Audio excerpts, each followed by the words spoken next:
বাংলাদেশ বনাম ভারত মধ্যকার দ্বিতীয় টেস্ট ম্যাচ যেটি কানপুরের গ্রিন পার্ক স্টেডিয়ামে অনুষ্ঠিত হবে সেটি নিয়ে অনেকগুলো শঙ্কা সামনে এসেছে।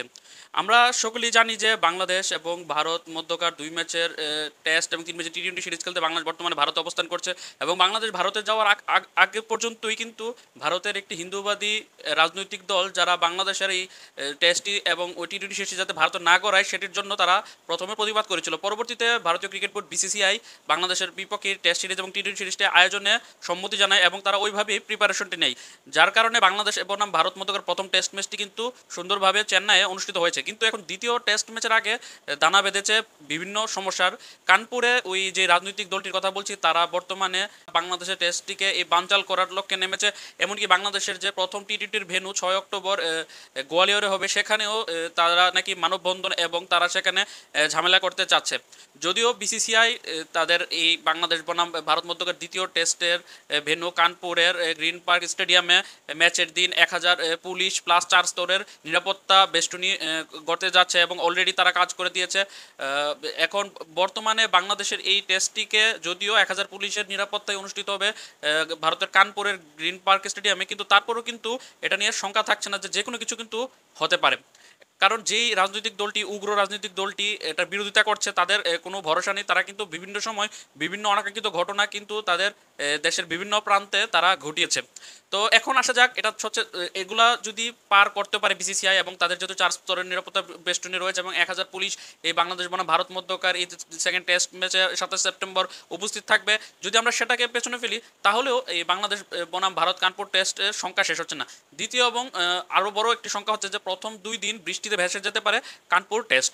প্রথমত আগামী শুক্রবার 27 সেপ্টেম্বর প্রথম দিন কানপুরের এই অঞ্চলটিতে 92% বৃষ্টি হওয়ার সম্ভাবনা রয়েছে এবং দ্বিতীয় দিন শনিবার 28 সেপ্টেম্বর 80% বৃষ্টি হওয়ার সম্ভাবনা রয়েছে। এতে বোঝা যাচ্ছে যে 2 দিনই কিন্তু বাতিল হওয়ার সম্ভাবনা রয়েছে। বাকি রইল 3 দিন এবং 3 দিনে কি টেস্ট ম্যাচের রেজাল্ট আসবে কিনা, যদি না একটি দল খুব বেশি খারাপ করে।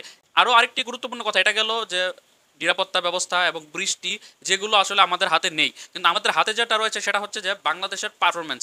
ধরুন যে বাংলাদেশ এই নিরাপত্তা নিয়ে কোনো শঙ্কায় জড়ালো না, প্লাস কানপুর টেস্টে বৃষ্টি বাধা হানলো না, কিন্তু বাংলাদেশের পারফরমেন্স কি বলে? বাংলাদেশের পারফরমেন্স প্রথম টেস্টে আমরা বিশাল রানের ব্যবধানে আমরা কিন্তু হেরেছি পাকিস্তানের সাথে 2-0 টেস্টটি জেতার পর আমরা বাজেভাবে এখানে ব্যাটিং করেছি। 2 ইনিংসেই প্রথম ইনিংসে বাংলাদেশ করেছে 149 রানে অল আউট, দ্বিতীয় ইনিংসে বাংলাদেশ 234 রানে অল আউট হয়ে গেছে। এমতো অবস্থায় বাংলাদেশের টিম একাদশে কোনো পরিবর্তন আসছে কিনা, এবং পরিবর্তনের কথা বললে প্রথমে নাম আসে সাকিব আল হাসানের। সাকিব আল হাসান কিন্তু গত টেস্টে 2 ইনিংস মিলিয়ে মাত্র 21 ওভার বল করেছে এবং কোনো উইকেট শিকার করতে পারেনি। ব্যাটিংয়ে যদিও মোটামুটি 32 এবং 25 2 ইনিংসে রান করেছে। এর আগে পাকিস্তান টেস্টে সর্বশেষ ইনিংসটিতে 21 রান করে অপরাজিত ছিল। কিন্তু আমরা যদি তার শেষ 4টি টেস্টে, এবছর 4টি টেস্টই খেলেছে সাকিব আল হাসান, এর মধ্যে চট্টগ্রামে শ্রীলঙ্কার বিপক্ষে একটি টেস্ট, তারপর পাকিস্তানের রাওয়ালপিন্ডিতে পাকিস্তানের বিপক্ষে 2টি টেস্ট এবং ইন্ডিয়ার বিপক্ষে একটি টেস্ট, এই 4টি টেস্ট মিলে 8 ইনিংসে মধ্যে 7 ইনিংস ব্যাট করে একটি 50 দেখাও পায়নি, মাত্র 146 রান করেছে, 36 ব্যাস, তাও এটা ছিল শ্রীলঙ্কার বিপক্ষে চট্টগ্রামে ঘরের মাঠে। আর দ্বিতীয় সর্বোচ্চ 32 রান এই ভারতের বিপক্ষে করেছে। তার ব্যাটিংটা তো একটা সংখ্যা রয়েছেই। দ্বিতীয়ত তার বোলিং নিয়ে যদি কথা বলি, বোলিংয়ে সাকিব আল হাসান লাস্ট 4টি টেস্টের 8টি ইনিংস মিলিয়ে মাত্র 9টি উইকেট শিকার করেছে, যার মধ্যে শ্রীলঙ্কার বিপক্ষে ওই একটি টেস্ট এবং পাকিস্তানের রাওয়ালপিন্ডির প্রথম টেস্টটি 2টি টেস্ট মিলিয়ে তার 4 ইনিংসে 8 উইকেট। কিন্তু পরের যে 2টি টেস্ট, অর্থাৎ পাকিস্তানের বিপক্ষে দ্বিতীয় টেস্টটি এবং ভারতের বিপক্ষে প্রথম টেস্টটি, 2 টেস্ট মিলিয়ে সে 4 ইনিংস বল করে মাত্র 1টি উইকেট শিকার করেছে। তার মধ্যে সর্বশেষ 3টি ইনিংসে 28 ওভার মাত্র বল করেছে, উইকেটের দেখা পায়নি। অর্থাৎ ভারতের বিপক্ষে 2টি ইনিংসে প্রথম টেস্টের এবং পাকিস্তানের বিপক্ষে সর্বশেষ ইনিংসে কোনো উইকেটের দেখা সে পায়নি। অন্যদিকে সাকিব আল হাসান একাদশে থাকার কারণে কিন্তু বাংলাদেশ তাইজুল ইসলামকে খেলাতে পারছে না, অথচ তাইজুল ইসলাম কিন্তু বাংলাদেশের অন্যতম একজন সেরা স্পিনার। সে সর্বশেষ যে 4টি টেস্ট খেলেছে 2023 এবং 2024 মিলিয়ে, সে 4টি টেস্টের 8টি ইনিংসে বল করে 18টি উইকেট, সাকিবের দ্বিগুণ উইকেট শিকার করেছে। এখন অনেকে বলতে পারে যে অলরাউন্ডার সাকিবকে আমি তাইজুলকে দিয়ে কেন রিপ্লেস করছি।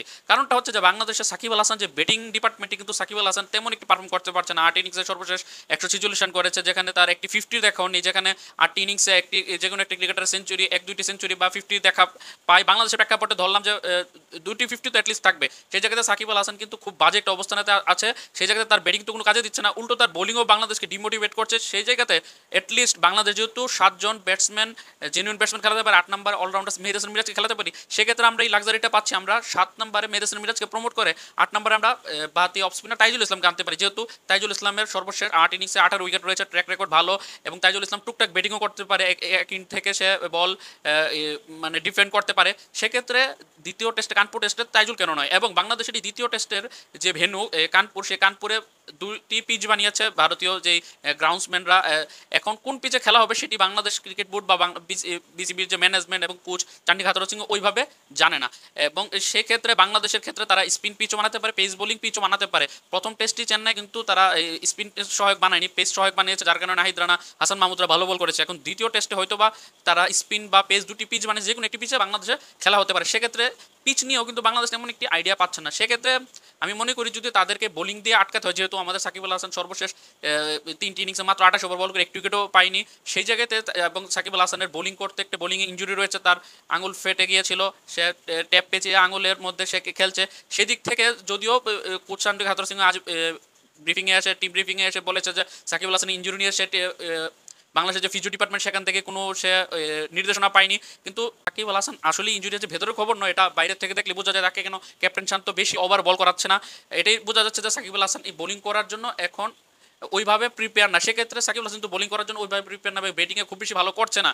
যদি আপনি বলেন যে ইন্ডিয়া টেস্টের ফার্স্ট ইনিংসে এবং সেকেন্ড ইনিংস মিলে 32 এবং 25 দুটি ইনিংসে রান করেছে, এবং বলও প্রায় ডিফেন্ড করেছে 150 বল, কিন্তু তারপর আমি বলবো যে সাকিব আল হাসান এখন পর্যন্ত তার যে ব্যাটিংয়ের অবস্থা, সেই ক্ষেত্রে তার ব্যাটিংটা ভালো যাচ্ছে না, এবং বোলিংয়েও তার সর্বশেষ 3 ইনিংসের উইকেট নেই। সেই জায়গাতে আমরা তাইজুল ইসলামকে খেলালে একটা এক্সট্রা বলার পাই, যে তাইজুল ইসলাম 20-30 ওভার আপনাকে বলও করে দিবে। সাকিব আল হাসানকে তো বাংলাদেশের ক্যাপ্টেন শান্ত অনেক ওভার পর, প্রায় 30-40 ওভার পর তাকে বোলিং করতে আনে। সেক্ষেত্রে আমি মনে করি তাইজুল ইসলাম একটি বেটার চয়েস হতে পারে। এখন দেখা যাক শেষ পর্যন্ত সাকিব আল হাসানকে একাদশে খেলানো হয় নাকি তাইজুল ইসলামকে আনা হয়। এছাড়াও বাংলাদেশের যদি টিম ম্যানেজমেন্টে একাদশে পরিবর্তন আসে এবং যদি এরকম কোনো আপডেট পাওয়া যায়, সেটা নিয়ে আমি নেক্সট ভিডিওতে বাংলাদেশ বনাম ভারতের সেকেন্ড টেস্টের একাদশ কীরকম হবে সেটা নিয়ে আমি কথা বলবো।